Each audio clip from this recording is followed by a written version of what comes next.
সালামু আলাইকুম, আমি ডাক্তার সাদমান সাকিব, একজন ভেটেরিনারি ডক্টর। ডক্টর সাকিব পেট কেয়ারের পক্ষ থেকে আপনাদের সবাইকে স্বাগতম। আজকে আমরা যে বিষয়টি নিয়ে কথা বলবো সেটি হলো 2 সপ্তাহ বয়স পর্যন্ত কিটেনদের কিভাবে কেয়ার করবেন।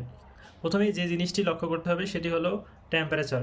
কিটেনরা বডি টেম্পারেচার নিয়ন্ত্রণ করতে পারে না, যার ফলে আপনাকে অবশ্যই বাইরে থেকে কোনো লাইট সোর্স দিতে হবে যদি টেম্পারেচার কম থাকে, এবং যদি গ্রীষ্মকাল হয় তাহলে সেক্ষেত্রে ঠান্ডা স্থানের ব্যবস্থা করতে হবে। এক্ষেত্রে একটি বুদ্ধিমানের মতো কাজ হলো, যেটি হলো যে আপনার একটা নেক্সট বক্স যদি থাকে, আপনি এক সাইডে লাইটিংয়ের ব্যবস্থা করবেন এবং আরেক সাইডটি ছায়াযুক্ত অন্ধকার রাখবেন।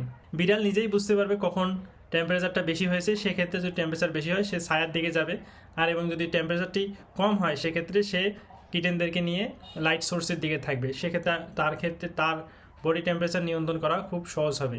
দ্বিতীয় যে জিনিসটি হলো সেটি হলো ফুড, স্পেশালি প্রথম 48 ঘন্টা।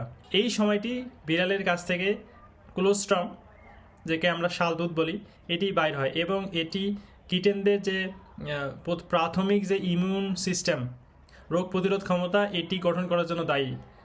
আপনি অবশ্যই লক্ষ্য রাখবেন যাতে আপনার কিটেন প্রথম 48 ঘন্টার মধ্যে পর্যাপ্ত পরিমাণ মায়ের দুধ পায়।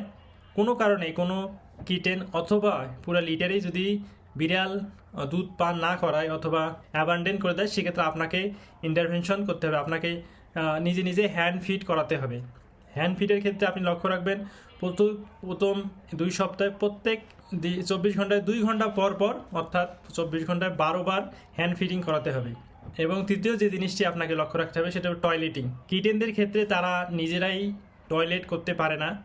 সেক্ষেত্রে যে মা আছে সেটি কিটেনদের স্টিমুলাস দেয়, যার ফলে সেটি টয়লেট হয়।